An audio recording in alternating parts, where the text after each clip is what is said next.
আমি চিনতে পেরেছি তোমাকে। এর অর্থ বাবা বাবা ঠিকই বলতো। এই অবধি শুনে ছায়া মূর্তিটি ফিরে তাকালো ঘরে ঢোকবার খোলা দরজাটির দিকে। ধীরে ধীরে বন্ধ হয়ে গেল খোলা পাল্লাটা।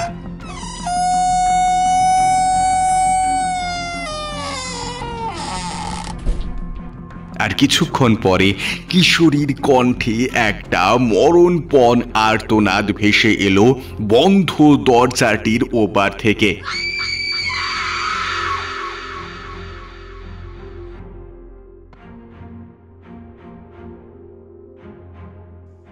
পার্ট 2।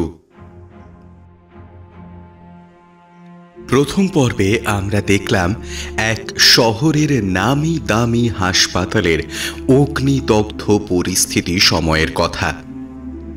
এই ঘটনার পর কেটে যায় 30টি বছর।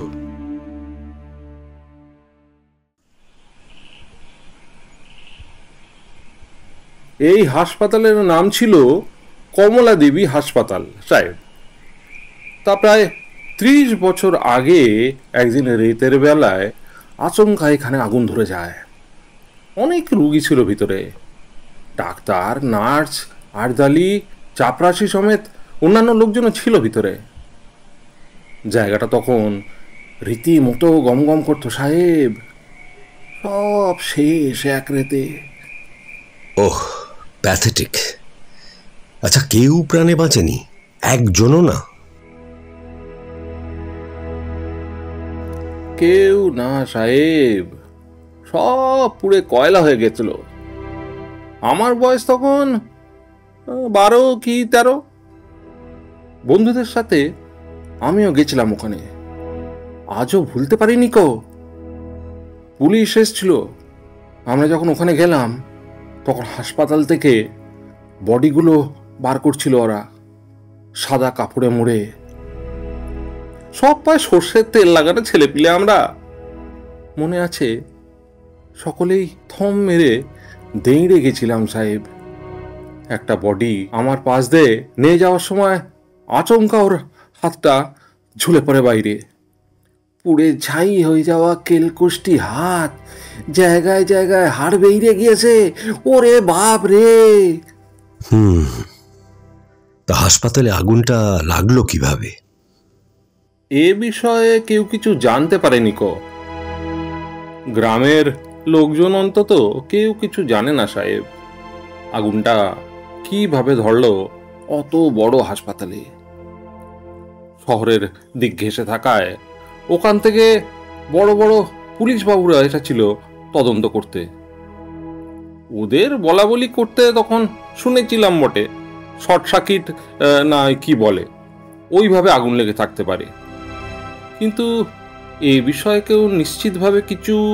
আচ্ছা, একটা কথা বলুন তো ভাই, হাসপাতাল কর্তৃপক্ষ ওখানে নতুন করে হাসপাতাল তৈরি করতে চায়নি? চেয়েছিল সাহেব, লোক এসেছিল পরে ওখানে কাজ করতে। প্রথম দিন কাটিয়ে পরদিন ভোরবেলা লোকজন ভেগে যায় ওখান থেকে।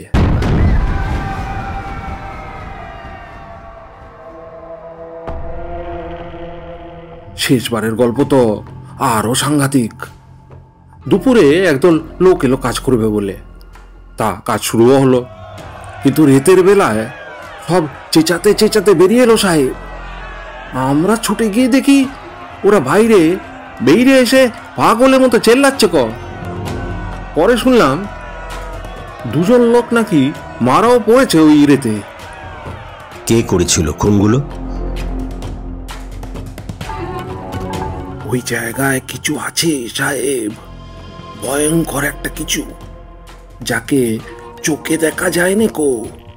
ওই রাতে যে শ্রমিকগুলো ভেতরে ছিল তাদের বেশিরভাগ আর কথা বলতে পারেনি। পরে যারা একটু সুস্থ হয়ে উঠেছিল তারা পরে 2-4 কথা বলে থেমে যায়। ঠিক কি বলেছিল ওরা? হাসপাতাল চত্বরে ঢুকলেই গাটা কেমন যেন ঝিমিয়ে আসে সাহেব। কেমন যেন একটা অস্বস্তি, ঝিমুনি ঝিমুনি ভাব। গা টিস টিস করে, কাজ করতে মন চায় না। মনে হয় সবসময় শুয়ে বসে থাকি এক জায়গায়। ওখানেই নাকি একটা মেয়েকে দেখেছিল কয়েকজন। তবে ভয়ের ব্যাপারটা হয় হাসপাতালের ভিতরে ঢুকলে গা ছমছমে ভাবটা বেড়ে যায়, মনে চেপে বসে ভয়। দরাম দরাম শব্দে ঘরের দরজা জানলা বন্ধ হয়, আর সিঁড়ি দিয়ে দোতলায় উঠলে কেউ আর ফেরে না সাহেব। আমাদের একজন বন্ধু ছোটবেলায় বাজি ধরে রাতের বেলায় ওপরে উঠেছিল, ওকে আমরা আর খুঁজে পাইনি। যে দুজন মারা গেছে ওরাও নাকি দোতলায় গেছিল। আচ্ছা, পুলিশ কোনো তদন্ত করেনি এই ঘটনার? কার ঘাড়ে কটা মাথা সাহেব, পুলিশ এসেছিল দোতলা থেকে, বডিগুলো তো ওরাই উদ্ধার করলো। কিন্তু তা দিনের বেলায় বডিগুলো নাকি সিঁড়ির কাছে পড়েছিল। ওরা বোধহয় ভয় পেয়ে পালিয়ে আসতে গিয়েছিল সাহেব, কিন্তু ওদের ফিরতে দেয়নি। পুলিশ নাকি আর ভেতরে ঢোকেনি, কোনো মতে বডি দুটি তুলে ওখান থেকে দে দৌড়। ওই হাসপাতালের মালিক কোনোদিন ফিরে আসেনি এখানে? না সাহেব, অন্তত গত 30 বছরে না। ঠিক আছে ভাই, ধন্যবাদ, ধন্যবাদ, অনেক ধন্যবাদ।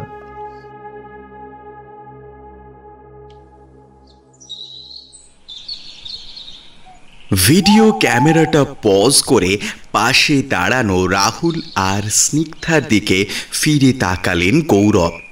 তারপর গম্ভীর গলায় জিজ্ঞাসা করলেন, কি কি বুঝলে? সীমাহীন ভয়।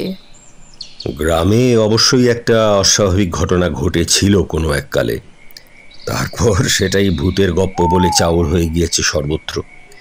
সকলেই ব্যাপারটা নিজের মতো করে থিওরাইজ করেছে, ফলে কোনো সত্যই আর জানা যায়নি। ন্যাচারালি যা হয় আর কি। একদম ঠিক গৌরব। এই ছেলেটা বলল ওই শ্রমিকরা একটা মেয়েকে দেখেছে, কিশোরী একটা মেয়ে। আবার ওই মধ্যবয়স্ক মুদিখানার দোকানি বলল ওখানে নাকি একটা অপূর্ব সুন্দরী লাল পোশাকের মহিলাকে দেখা গিয়েছে। সব কিরকম একটা ভজঘট হয়ে যাচ্ছে না? আবার পুলিশের বক্তব্য ওখানে ভূত প্রেত বলে কোনো বিষয়ই নেই। ওনারা দিনের বেলায় গিয়েছিলেন তদন্ত স্বার্থে। দোতলায় সিঁড়ির কাছে দুটো বডি পড়ে থাকতে দেখে সেগুলো তুলে নিয়ে এসে তৎক্ষণাৎ ফরেন্সিকে পাঠিয়ে দেন। আশেপাশে কোনো স্ন্যাচিং বা ড্রাগিংয়ের চিহ্ন ছিল না। তার মানে কি দাঁড়ায়? না, ওই শ্রমিক দুজন ওই অবধি নিজের পায়ে হেঁটে এসেছিল, তারপর মারা যায় তৎক্ষণাৎ। মৃতদেহ দুটিতে কোনো আঘাতের চিহ্ন ছিল না। দুজনেই উপুর হয়ে হোঁচট খেয়ে পড়েছিল মাটিতে। চোখ মুখ বিকৃত হয়েছিল, মুখে ছিল গ্যাঁজলার চিহ্ন। ফরেন্সিকে জানা যায় দুটি মৃত্যুর কারণই সিভিয়ার হার্ট ফেলিওর। কিন্তু কিন্তু কিন্তু কিন্তু সদাশয় ওসি মশাই আমাদের অহেতুক এ কথা জানিয়ে আর বিব্রত করেননি যে কেন দুজনেরই একই সাথে একই সময়ে হার্ট অ্যাটাকটা এলো। যাক গৌরব, পুলিশের কাছে মাথা গলিয়ে ওদের নাম আর খারাপ করব না। হাসপাতালে ভূত প্রেত গোছের কিছু আছে কি না তা দেখে নিয়ে নাথুলাল বাবুকে তা কনফার্ম করে নিজেদের টাকা তুলে নিয়ে চলে আসব, ব্যাস। এবারে উনি নিজের হাসপাতাল ভেঙে ফ্ল্যাট বানাবেন না অন্য কোনো কোম্পানি খুলবেন সেটা ওর নিজের ব্যাপার। উনি কিন্তু ব্যাপারটা নিয়ে বেশ চাপে পড়েই আছেন। 20 বছর ধরে ওনার একটা ফাঁকা প্লট পড়ে রয়েছে, অথচ এটাকে কাজে লাগাতে পারছেন না। এই বিষয়টাই ওকে অস্বস্তিতে ফেলে দিয়েছে। আরও একটা ব্যাপার, কথাটা শুনে যা মনে হলো নাথুলালজি বেশ ভয় পেয়েও গিয়েছেন। ভয় তো পাওয়ারই কথা রাহুল। নিজের প্রপার্টির চেহারা যদি এরকম জায়গায় এসে ঠেকে তবে তা দেখে ভয় পাওয়াই তো স্বাভাবিক, তাই না? কথাটি বলে অদূরে দাঁড়িয়ে থাকা প্রাক্তন হাসপাতালটির দিকে এবার তাকালেন গৌরব, আর তার সাথে রাহুল আর স্নিগ্ধাও।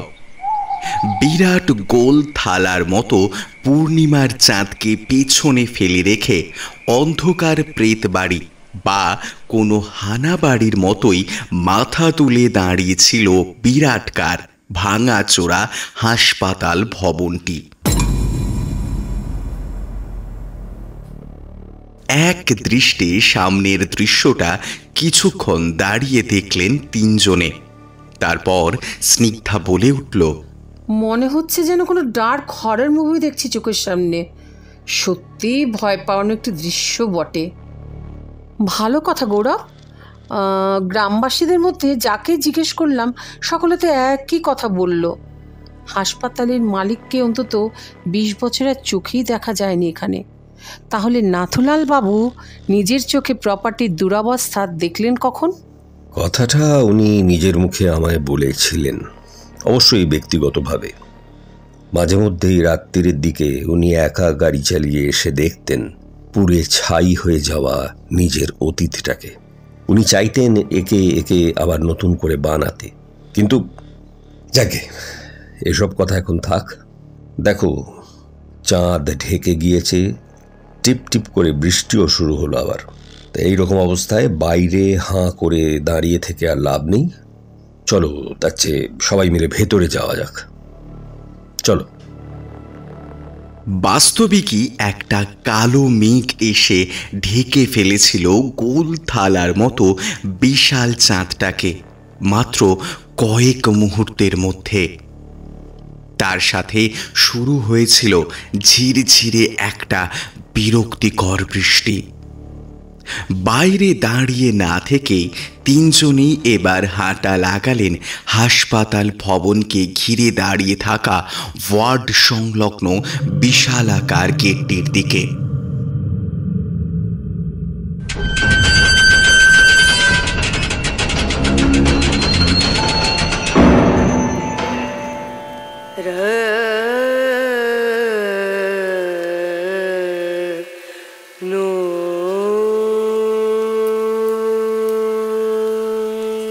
গেটটি খোলার সময় যে আওয়াজ সকলে শুনতে পেল, সে যে কোনো সাধারণ আওয়াজ নয়, সেটা সকলেই টের পেল। জায়গাটা কিন্তু সত্যি ভয় ধরিয়ে দেওয়ার মতো গৌরব। গেটটা খোলার সময়তেই যেরকম শব্দ হলো, তা অতি সাহসী লোকের মনেও ভয় ধরিয়ে দেবে। হাসপাতাল সংলগ্ন বাগান চত্বরের অবস্থাটাও দেখেছো? হ্যাঁ, সব জঙ্গলি আগাছার বুনো ঝোপঝাড়ে ঢেকে একসার হয়ে গিয়েছে। 20 বছরের অযত্ন স্বর্গের নন্দনকাননকেও ঢেকে দিতে পারে বুনো ঘাসের জঙ্গলে। তবে হ্যাঁ, বাগানটার কিন্তু সত্যি একটা ভয়ঙ্কর ভয়াবহ চেহারা হয়েছে বটে। রাহুল, সাবধানে পা ফেলো, দেখে চলো। স্নিগ্ধা, এখানে কিন্তু জায়গায় জায়গায় সাপ খোপ থাকার সম্ভাবনা প্রবল, মানে থাকাটাই স্বাভাবিক। গেট থেকে এগিয়ে ভাঙা চোরা রাস্তাটি ধরে আসবার সময় থমকে দাঁড়িয়ে গিয়েছিল তিনজনের এই ছোট্ট দলটি। হাসপাতালের একটেরে সুবিশাল ভবনটি ছিল একদিকে, পায়ে চলা পথটি সোজা এগিয়ে গিয়ে ধাক্কা খেয়ে শেষ হয়েছে সুবিশাল সামনের প্রাঙ্গণটিতে। ঠিক তার মুখোমুখি বিপরীত দিকে রয়েছে হাসপাতালের বাগান, যা যত্নের অভাবে এখন বুনো গাছগাছড়ার আড়ত হয়ে গিয়েছে। বৃষ্টিটা এখন বেশ জোরালো হয়েছে, সেই সাথে যোগ হয়েছে ঠান্ডা একটা স্যাঁতস্যাঁতে দমকা হাওয়া, যা মাঝে মাঝে হাড়ে খটখটি ধরিয়ে দিচ্ছে সকলের। তারই মধ্যে অন্ধকারে ভুতুড়ে বাগানটির দিকে তাকিয়ে গৌরবকে আচমকা থমকে দাঁড়িয়ে যেতে দেখে তার দিকে তাকিয়ে কথাগুলো বলছিলেন রাহুল। এবার গৌরব সেই কথার উত্তর দিতে পাশ থেকে স্নিগ্ধা বলে উঠল, দাঁড়াও, তুমি কি বৃষ্টির মধ্যে বাগানে যাওয়ার প্ল্যান করছো নাকি? তাই এলামই যখন, তখন পুরো এলাকাটা একবার সার্ভে করে দেখতে হবে তো নাকি? হাসপাতাল ভবনটার যা বহর দেখছি, তাতে ওর মধ্যেই পুরো রাতটা তো কাভার হয়ে যাবে মনে হচ্ছে। তাই চাইছি যে মূল হসপিটালে ঢোকার আগেই একবার এদিককার সার্ভেটা একটু সেরে রাখতে। হ্যাঁ, এতে অবশ্য আমাদেরও কিছুটা ইন্টারেস্ট রয়েছে। আমরা যাকে বলে বেসরকারি প্যারানর্মাল টিম, ভূতদের পিছু ধাওয়া করাটাই তো আমাদের পেশা। সেটা তোমাদের মনে আছে তো? গৌরবের এই উত্তর শুনে হেসে উঠলেন বাকি দুজন। দূর থেকে দেখা যাচ্ছিল বাগানের মধ্যে দিয়ে একটি গ্লাস প্যাসেজ। এবারে তিনজনেই ধীরে ধীরে এগিয়ে গেলেন সেদিকে। বৃষ্টির ফোঁটাগুলি ধীরে ধীরে যেন সূচের মতো গায়ে লাগতে শুরু করেছে ইতিমধ্যেই।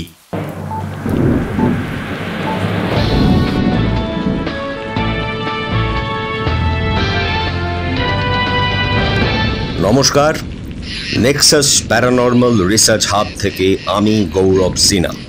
আমার সাথে রয়েছেন আমার দুই সহযোগী রাহুল মানে আর স্নিগ্ধা হালদার। আজকে আমরা এসেছি প্রসিদ্ধ হন্টিং প্লেস কল্যাণ গ্রামের নিকটবর্তী কমলাবতী হাসপাতালের দ্বার প্রান্তে। এই হাসপাতালের প্রতিষ্ঠাতা ছিলেন প্রসিদ্ধ ব্যবসায়ী নাথুলাল নেওটিয়া। শহরের কোলাহলের বাইরে কিন্তু শহরের একদম কাছে এই হাসপাতালটি একটা সময় অনেক জটিল রোগীর ভরসাস্থল ছিল। কিন্তু ২০ বছর আগে এক ভয়াবহ অগ্নিকাণ্ডে হাসপাতালটি সম্পূর্ণভাবে পুড়ে যায়। এই হঠাৎ আগুন লাগার ব্যাপারটি আজও একটি আনসলভড মিস্ট্রি।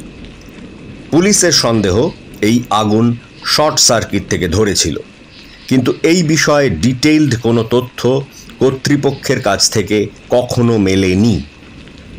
আশ্চর্যজনকভাবে সকলেই বিষয়টি নিয়ে নীরব। যাই হোক, গত ২০ বছর ধরে পরিত্যক্ত হাসপাতালটি পোড়ো বাড়ি হয়েই পড়েছিল এখানকার স্থানীয় লোকজনদের মধ্যে ভৌতিক কিছু জনশ্রুতির জন্ম দিয়ে। আজকে আমরা তলিয়ে দেখব প্রচলিত জনশ্রুতিগুলি নিছকই গুজব, নাকি সত্যিই গত ২০ বছরে হাসপাতাল চত্বরটি ভৌতিক কর্মকাণ্ডের আখড়া হয়ে গিয়েছে। আরও বিশদে জানতে দেখতে থাকুন নেক্সাস চ্যানেল।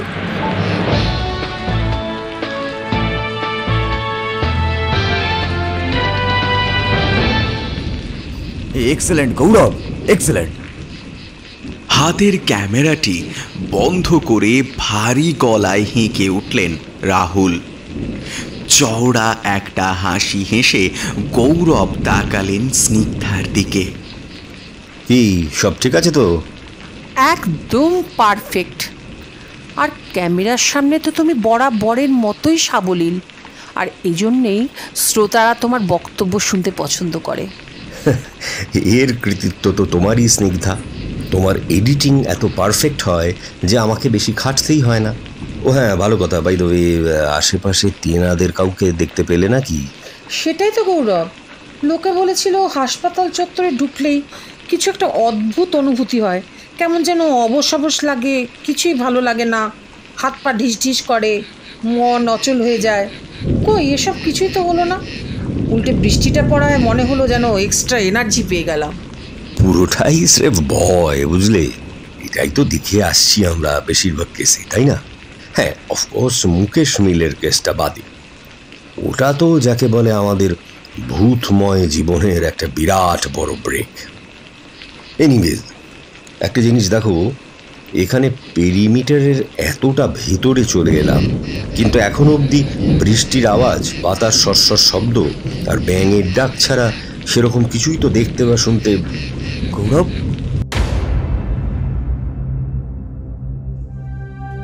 গৌরবের কথার মাঝখানেই রাহুলের হঠাৎ স্তিমিত গলায় ডাকটা যেন কেমন অস্বাভাবিক ঠেকল দুজনেরই কানে।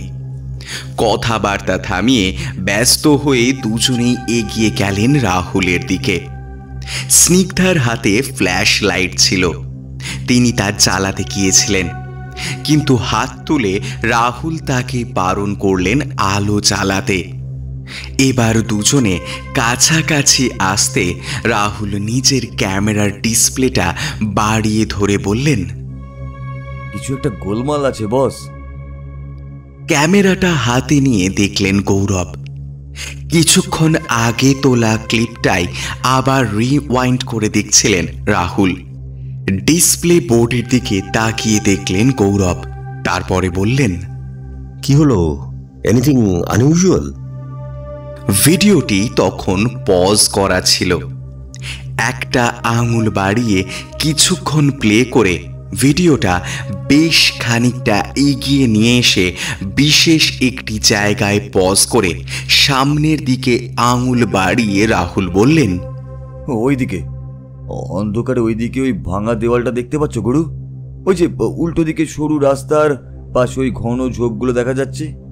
একটা ফাঁকা জায়গাও রয়েছে ঝোপের সারিটির শেষে, দেখেছো? রাহুলের নির্দেশ করা দিকে তাকালেন দুজনে। অন্ধকারে স্বল্প দূরত্বে সত্যি আবছাভাবে একটা দেওয়াল দেখা গেল। তার সামনে একটা সরু রাস্তা, আর রাস্তার পাশেই একটা ঘন জংলা গাছের ঝোপ ঠাউর হলো বটে। রাহুলের চোখের দৃষ্টি সত্যি তারিফ করবার মতন। কিন্তু কি হয়েছে ওইদিকে? দুজনেই প্রশ্ন মাখা চোখে তার দিকে তাকাতে রাহুল বললেন, যখন আমি ভিডিওটা শ্যুট করছিলাম তখন তোমরা যেমনটা দেখলে আমিও তেমনটাই দেখেছিলাম। ওই ফাঁকা জায়গাটা তখন ফাঁকাই ছিল, ওখানে কেউই ছিল না। বিষয়টা আমি আরো জোর গলাতে বলতে পারছি এই কারণেই, স্নিগ্ধার হাতের ফ্ল্যাশ লাইটের জোরালো আলো ওই জায়গাটিকেও আবজাভাবে আলোকিত করে রেখেছিল। অন্তত এখনকার মতো চাপা অন্ধকার তখন ছিল না জায়গাটা। এই অবধি বোঝাতে পারলাম কি? গৌরব আর স্নিগ্ধা দুজনেই ঘাড় নাড়লেন বোকার মতন। যদিও ব্যাপারটার মাথা মুন্ডু কিছুই বুঝতে পারেননি তারা। কি বলতে চাইছেন রাহুল?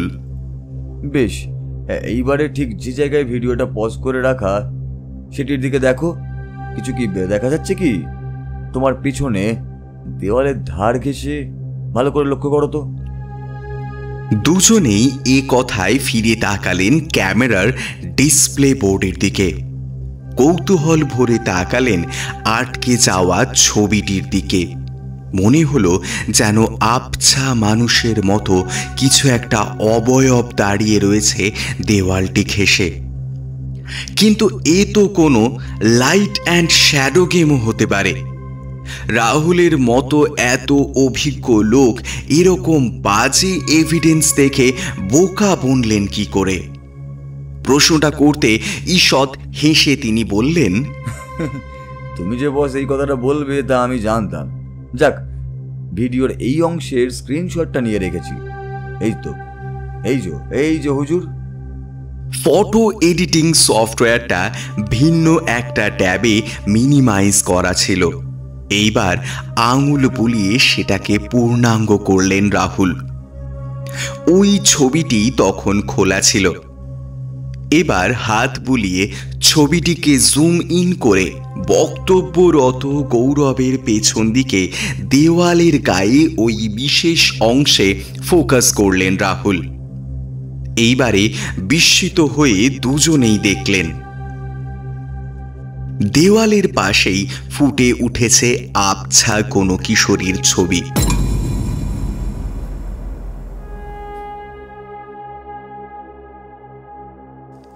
কতই বা বয়স হতে পারে মেয়েটির?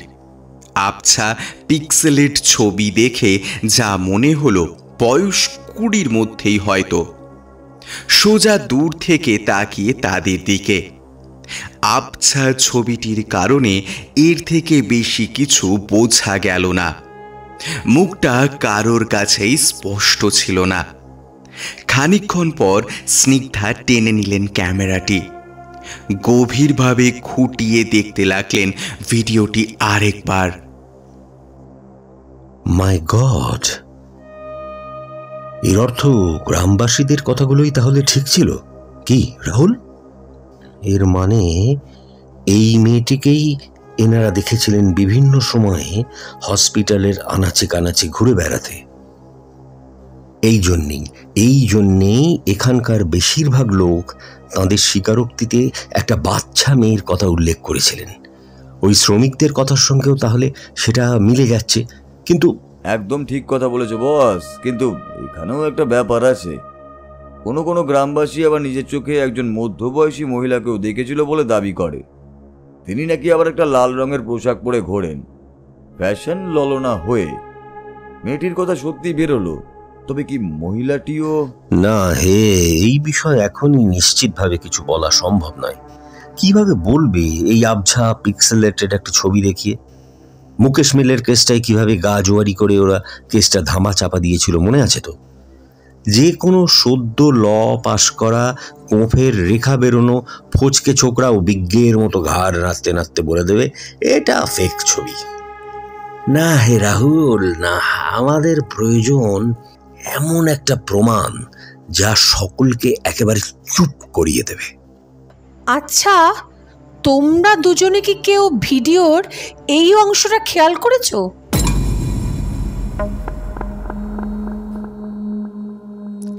রাহুলের হাত থেকে ক্যামেরাটা নিয়ে ভিডিওটা এক মনে দেখে যাচ্ছিলেন স্নিগ্ধা।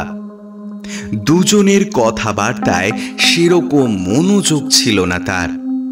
এবারে হঠাৎ কথাটা সজোরে স্নিগ্ধা বলে উঠতেই দুজনে ফিরে তাকালেন তার দিকে। ভিডিওরে দুটি টাইম ফ্রেম খেয়াল করো তোমরা দুজনেই, 1-2 সেকেন্ডের এদিক ওদিক। প্রথম টাইম ফ্রেমে এই লাল কাপড় আর দুটি পা, এটা কোথা থেকে এলো? গ্লাস প্যাসেজের ছাদে। আমি তো লাইট ধরেছিলাম, এই প্যাসেজের ছাদে তো কিছু ছিল না। স্নিগ্ধার হাত থেকে ক্যামেরাটা নিয়ে আবার ওই অংশের ভিডিওটি রিওয়াইন্ড করে চালিয়ে দেখতে লাগলেন দুজনে। সত্যি তাই, যে প্রশস্ত গ্লাস প্যাসেজের নিচে দাঁড়িয়ে ভিডিও শ্যুট করা হচ্ছিল তার একেবারে শেষ প্রান্তে একটা বড় গাছের ঘন পাতাওয়ালা ডাল এসে ঢেকে দিয়েছিল অনেকটা। জায়গাটাও অনেকটা আবছা, অন্ধকার মতন। দৃশ্যমানতা সেখানে খুব একটা স্পষ্ট নয়। এবারে ওই অংশের ভিডিওটিতেও প্রথম 4টি ফ্রেম দেখা গেল। অন্ধকারে আবছা লাল রঙের কাপড়, আর সেখান থেকে বেরিয়ে এসে দুলতে থাকা 2টি পা। 3-4টি ফ্রেম পরেই অবশ্য লাল কাপড় সমেত সেই পা দুটো উধাও ফ্রেম থেকে।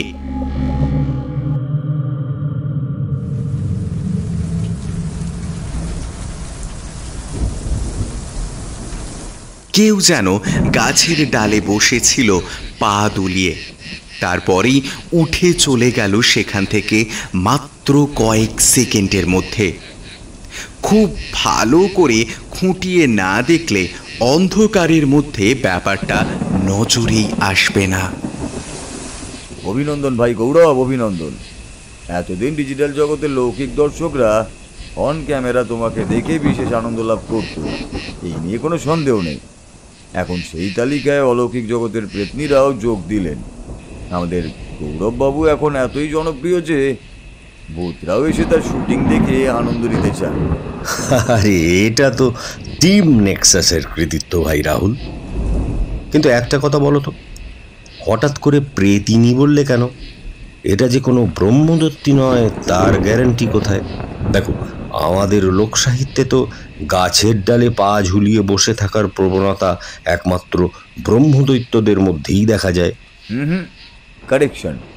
প্রথমত গাছের ডালে পা ঝুলিয়ে প্রেতনীরাও বসেন, আর দ্বিতীয়ত আমি একটা পুরুষের ঠ্যাং আর মহিলা শ্রীচরণ পিচকালো অন্ধকারের মধ্যেও চিনে নিতে পারি। এটি যে কোনো মহিলার পা, এই বিষয়ে আমার কোনো সন্দেহ নেই।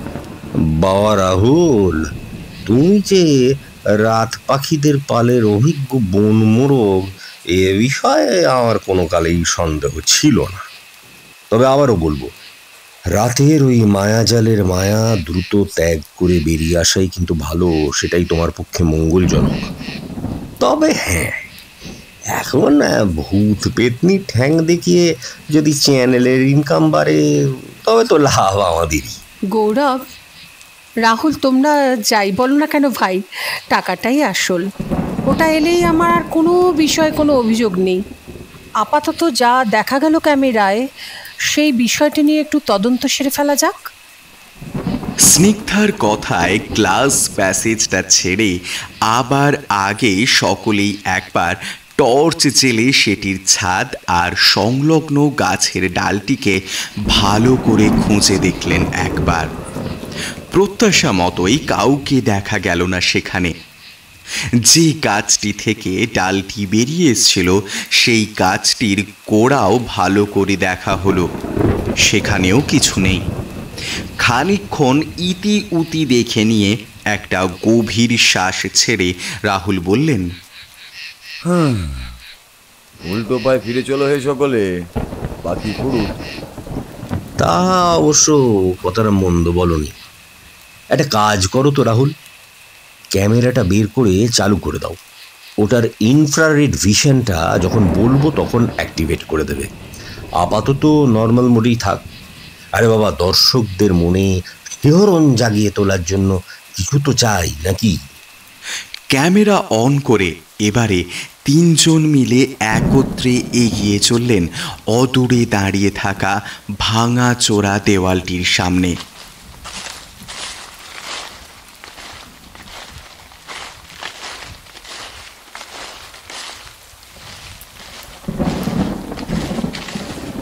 এখানেই তো দাঁড়িয়েছিল সেই অল্প বয়সী মেয়েটি। এইটুকু সময়ের মধ্যে মেয়েটা গেল কোন চুলোয়? দেওয়ালের সামনে এসে টর্চের আলোয় জায়গাটি খুঁজে দেখে হতাশ গলায় বললেন স্নিগ্ধা। সকলের কাছেই এটি অবশ্য প্রত্যাশিত ছিল। অপার্থিব ছায়াময়েরা যে দেখা দিলেই মিলিয়ে যান এই তথ্যটা সকলেরই জানা। টর্চের আলো ঘুরিয়ে চারিদিকটা একবার দেখে নিলেন এই ফাঁকে সকলে। এই অংশে বোধহয় হাসপাতালের স্টাফেদের থাকবার ব্যবস্থা ছিল। জায়গায় জায়গায় দেখা গেল একটা চতুর্ভুজ চাতালকে কেন্দ্র করে বিভিন্ন আয়তনের খুপড়ি ঘর তোলা। যদিও সময়ের নিরিখে এই ঘরগুলির অবস্থাও অত্যন্ত শোচনীয়। ঘরগুলির বেশিরভাগেরই ছাদ ভেঙে পড়েছে। গাছের ডালপালা বেরিয়ে আসছে বিভিন্ন অংশ থেকে। যে চতুর্ভুজ চাতালটিকে ঘিরে ধরে কোনো মতে টিকে রয়েছে বাড়িটির দেওয়ালগুলি, তা জায়গায় জায়গায় ভেঙে চুরে ভেতর থেকে উঠে আসছে অবাধ্য বুনো জংলা গাছের ইতস্তত বিক্ষিপ্ত কিছু ঝোপঝাড়। শ্যাওলা গজিয়ে গিয়েছে পুরো চাতালটি জুড়ে। হাতের টর্চ সোজা করে তুলে ধরে এরপর দূরে আরও কিছু এই রকম বাড়ি ঘর তোরও তাদের চোখে পড়ল। দাঁড়াও দাঁড়াও, স্টপ স্টপ, এক সেকেন্ড।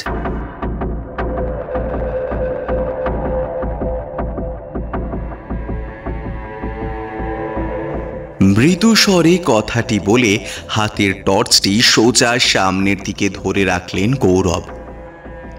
একটা ভাঙা চোরা পুজোর বেদি মঞ্চ ফুটে উঠল সেই আলোর বৃত্তে। এক দৃষ্টে পাথরের মতো কিছুক্ষণ দাঁড়িয়ে থেকে ভালো করে যেন কিছু দেখার চেষ্টা করলেন তিনি। কিছুক্ষণ পর হতাশার একটা শ্বাস ফেলে স্বাভাবিক হয়ে বললেন, ওই ওই বেঞ্চিটার পেছনে ওখানে কিছু একটা দাঁড়িয়েছিল, ছায়ার মতো কিছু। টর্চের আলো গায়ে পড়তেই সরে গেল। মনে হলো যেন সাদা পোশাক পরা কোনো কিশোরী মেয়ে। তোমার হ্যালুসিনেশন হচ্ছে না তো? সারাদিন ধরে গ্রামের বিভিন্ন লোকজনের কথা শুনে টুনে আমরা কিন্তু কিছুই দেখতে পাইনি ভাই। না রাহুল, প্রশ্নই নেই, আউট অফ কোয়েশ্চেন। তুমি তো ভালো করেই জানো যে একবার ফিল্ডে নেমে পড়লে আগেকার সমস্ত কথা, জনশ্রুতি, গুজব এসব আমি মন থেকে স্রেফ মুছে ফেলি, ডিলিট করে দিই। বৃষ্টির ফোঁটাগুলো বেশ বড় বড় আকারে পড়ছে গৌরব।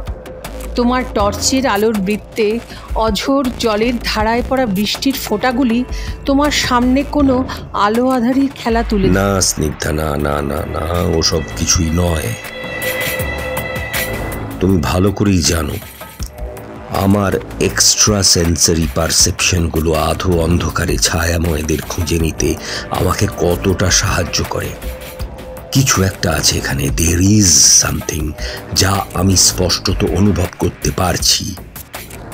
একটা কাজ করো তো ভাই রাহুল, একটা কাজ করো, তোমার ক্যামেরায় ইনফ্রারেড ভিশনটা এইবার সেট করে দেখো তো।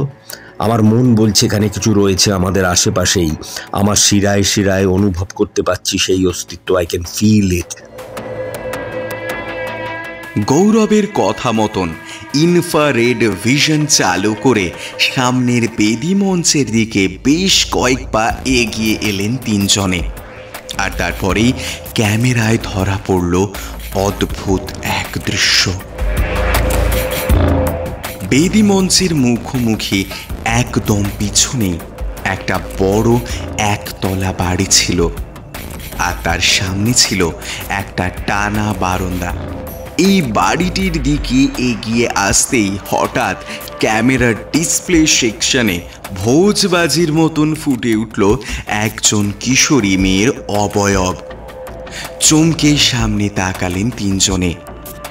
টানা বারান্দাটা তো ঠিকই আছে, কিন্তু সেখানে দাঁড়িয়ে থাকা অল্প বয়স্ক মেয়েটি গেল কই?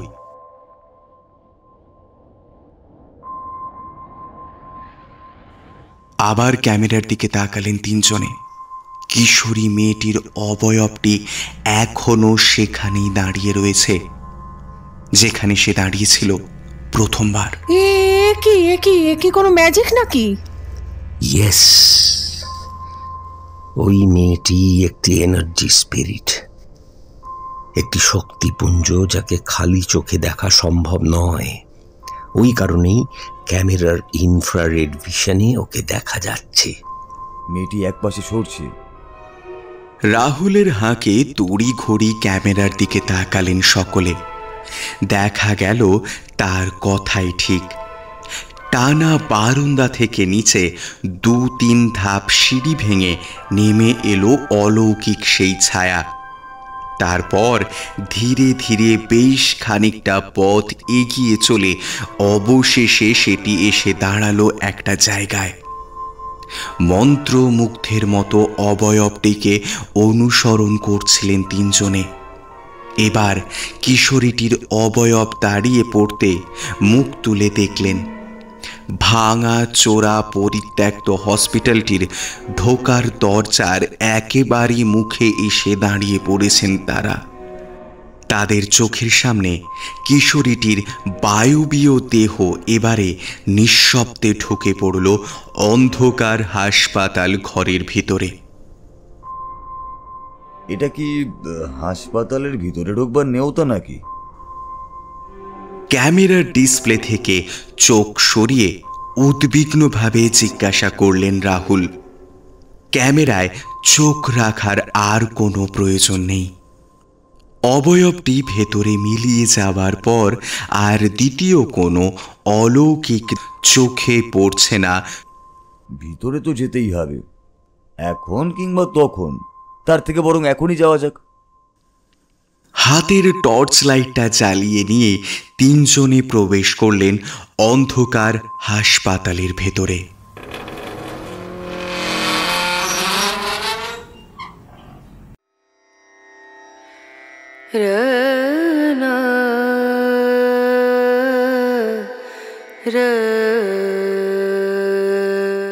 হাসপাতালের সদর দরজাটি দিয়ে ভেতরে ঢুকলে প্রথমেই বেশ প্রশস্ত একটি হল ঘর। টর্চের আলোয় দেখা গেল এখনো অনেকগুলো ভাঙা চোরা সারিবদ্ধ বেঞ্চ পড়ে সেখানে। এটা বোধহয় রোগীদের দেখতে আসা মানুষগুলোর জন্য একটা ওয়েটিং রুম জাতীয় কিছু ছিল। তাদের আত্মীয় স্বজনরা এখানে এসে বসতেন। এখন অবশ্য পুরনো অতীতের কয়েকটি ধ্বংসাবশেষ ছাড়া আর কিছুই পড়ে নেই সেখানে। টর্চের আলো এক দিক থেকে সরতেই দেখা গেল এক কোণায় পড়ে ভাঙাচোরা কয়েকটা টেবিল, আর ও প্রান্তে 2-3টে চেয়ার। টেবিলটির এক পাশের দেওয়ালে বিকল হয়ে যাওয়া একটি জলের ফিল্টার। বেশ কিছু কাগজপত্র তখনও ছড়িয়ে ছিটিয়ে পড়ে মেঝেতে। আর আর সমগ্র জায়গা জুড়ে একটি শ্মশানের মতো নীরবতা। এটা বোধহয় রিসেপশন রুমও ছিল। ওই টেবিলে বোধহয় নবাগত রোগীদের এন্ট্রি নেওয়া হতো। ঠিকই বলেছ স্নিগ্ধা। আর একটা বিষয় খেয়াল করেছো, এই হাসপাতালের দুর্নাম রটেছিল ভূতেদের ডেরা হিসেবে। তাই পরিত্যক্ত এই ভবন থেকে জিনিসপত্র সেরকম কিচ্ছু খোয়া যায়নি, এমনকি দরজা জানলার ফ্রেমেও কোনো হাত পড়েনি। এর থেকেই বোঝা যায় গ্রামবাসীদের ভয় কোন মারাত্মক লেভেলে উঠে গিয়েছিল। গৌরবের কথা শেষ হতে অন্ধকারে ঘাড় নাড়লেন বাকি দুজনে। কথাটা কিন্তু ঠিক। হাসপাতালটি ভাঙাচোরা, ধুলো ভর্তি, আসবাবপত্র ইতি উতি অবিন্যস্তভাবে পড়ে, এ কথা ঠিক। কিন্তু মনে হয় না এগুলিতে কারোর হাত পড়েছে বলে। চারিদিকটা ভালো করে দেখে নিয়ে গৌরব জিজ্ঞাসা করলেন,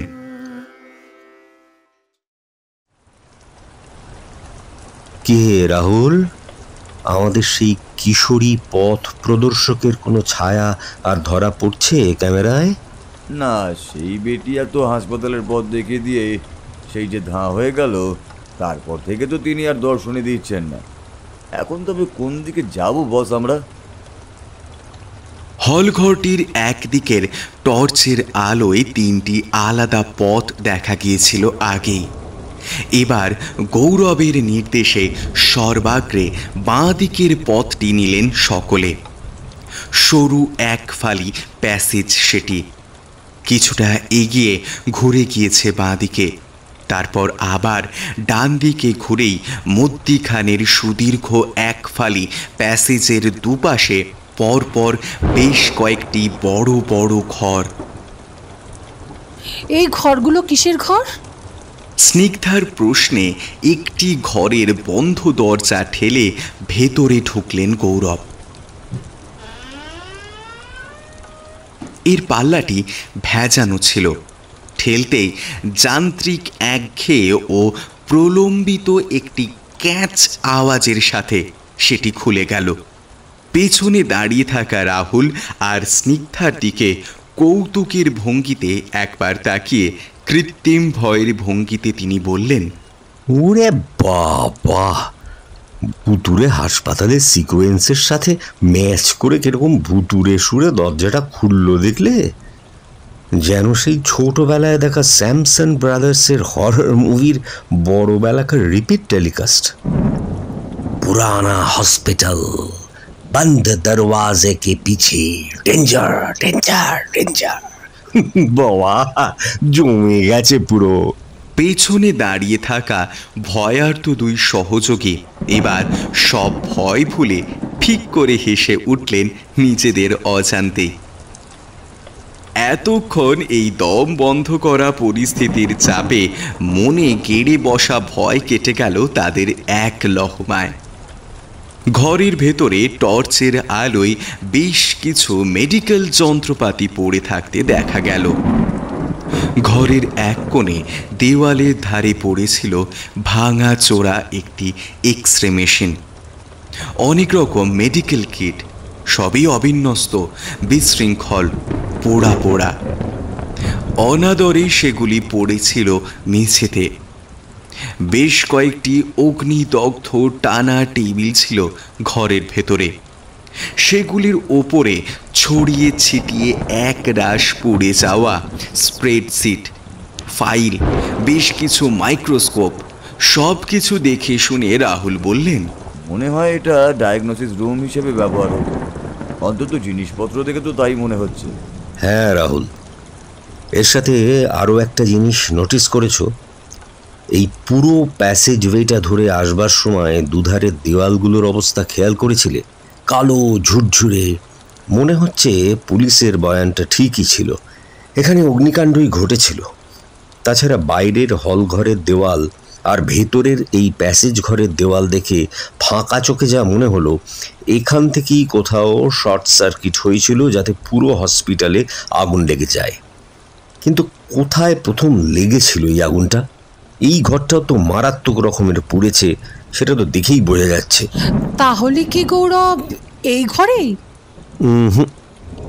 তা মনে হয় না স্নিগ্ধা। আগুনের উৎস যদি এই ঘরটাই হতো তবে এখানে কোনো জিনিস আর আস্ত থাকতো না। চলো তো ওই দিকে আর কি কি ঘর আছে দেখি, চলো, লেটস গো।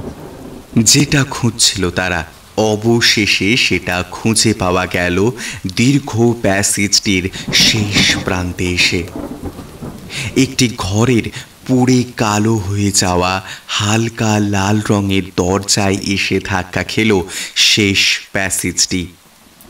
সেখানেই থমকে দাঁড়িয়ে পড়লেন একসঙ্গে। টর্চের আলো দরজার ওপরের দেওয়াল ধরে একটা ছোট টিনের বোর্ড দেখা গেল। তাতে বড় বড় করে লেখা ইলেকট্রিক রুম। তিনজনেই থমকে দাঁড়িয়ে এর ওর মুখের দিকে তাকালেন একবার। এবার গৌরব এগিয়ে গিয়ে দরজাটি খুঁটিয়ে খুঁটিয়ে একবার দেখে নিলেন। টেনে খুললেন পাল্লাটি। বাইরের দিকে মুখ করে খুলল দরজার পাল্লা। ভেতরে বিধ্বস্ত দৃশ্যটা একবার দেখে নিয়ে এবারেও অর্ধস্ফুট স্বরে তিনি বললেন, দরজাটা বাইরের দিক করে খোলে, আর এতে কোনো তালা বাইরে থেকে লাগানো নেই। এর অর্থ যেদিন শর্ট সার্কিট হয়েছিল সেদিন এটাকে খুলে আর বন্ধ করা হয়নি। তাহলে কি কেউ ইচ্ছে করে শর্ট সার্কিট করিয়ে দিয়ে পালিয়ে গেছিল এখান থেকে, দরজাটা স্রেফ ভেজিয়ে দিয়ে? না না না, তাও নয়। তবে তো কাঠটায় আগুন লেগে যাওয়ার কথা। এর মানে শর্ট সার্কিট ঘটিয়ে কেউ দরজাটা খোলা রেখেই পালিয়ে গেছিল এখান থেকে। এই জন্যই এটা বেশি পড়েনি দেওয়ালের এপারে থাকায়, যদিও কবজাগুলো ভালোই ক্ষতিগ্রস্ত হয়েছে। পুড়ে যাওয়া বিধ্বস্ত ঘরটির দরজার বাইরে দাঁড়িয়ে এই ব্যাপার নিয়েই গভীরভাবে চিন্তা করছিলেন গৌরব। এমন সময় রাহুল বললেন, আমার মনে হয় বস, এটাই সেই প্রশ্ন যা পুলিশ সলভ করতে পারেনি। আমি যত শুনেছি, শর্ট সার্কিট থেকে আগুন লাগলেও হাসপাতালগুলিতে এরকম ব্যবস্থা করা থাকে যে আগুন সেন্স করলেই নিজের থেকে রিলে পড়ে যাবে, ফলে পাওয়ার কাট হয়ে যাবে। বড়সড় কোনো অগ্নিকাণ্ড হওয়ার আগেই এখানেও সব কিছুই হয়নি, ফলে আগুন এরকম দাবানলের মতো ছড়িয়েও যেত না। পরিকল্পিতভাবে এই দুর্ঘটনাটাকে ঘটানো হয়েছে, তা স্পষ্ট। কিন্তু সে কথা জানবার আর কোনো উপায় নেই। এতগুলো বছর পরে ওই ঘটনার আর কোনো সাক্ষী আছে কিনা জানি না। থাকলেও এতদিন পর আর কেউ এগিয়ে আসবেন বলে মনেও হয় না। বিরাট একটা ক্রাইম ধামাচাপা পড়ে গেল সময়ের আবর্তে। একটা দীর্ঘশ্বাস বেরিয়ে এলো স্নিগ্ধার মুখ দিয়ে। তারপর তিনজনেই বেরিয়ে এলেন অভিশপ্ত জায়গাটি ছেড়ে।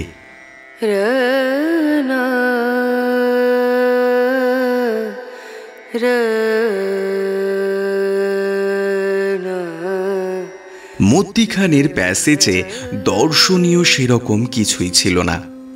সবচেয়ে আগে বাঁ দিক ঘেঁষে একটা বড় ঘর। খুব সম্ভবত এই ঘরটিকে ডায়ালিসিস রুম হিসেবে ব্যবহার করা হতো। ওই ঘরটিতেই উপস্থিত সারিবদ্ধ পুড়ে যাওয়া ভাঙাচোরা বেড ও তোষ্য ভাঙাচোরা যন্ত্রপাতিগুলো দেখে তাই মনে হলো সকলের। এখানে একটা সাধারণ ঘর ছিল। এখানে বোধহয় হাসপাতালের স্টাফেরা জামা কাপড় চেঞ্জ করতেন। এটি অতিক্রম করে একটা টানা প্যাসেজ, দুধারে সারিবদ্ধ কয়েকটি টানা অফিস ঘর মতো, আর প্যাসেজটির শেষ প্রান্তে একটি বড় ঘর। এই ঘরটির ওপরে একটা আধপোড়া গ্লো সাইনবোর্ড তখনও ঝুলছিল। আধপোড়া বোর্ডটির গায়ে লেগে থাকা কয়েকটি অক্ষরে তিনজনে বুঝলেন এই সর্বশেষ ঘরটাই ছিল হাসপাতাল সুপারের ঘর। নিচতলায় থাকা বাকি ঘরগুলোর মতোই এই ঘরটিতেও আগুন লেগেছিল ওই সময়। সব দেখে শুনে নিয়ে এবারে তিনজনে এগিয়ে চললেন শেষ প্যাসেজটির দিকে।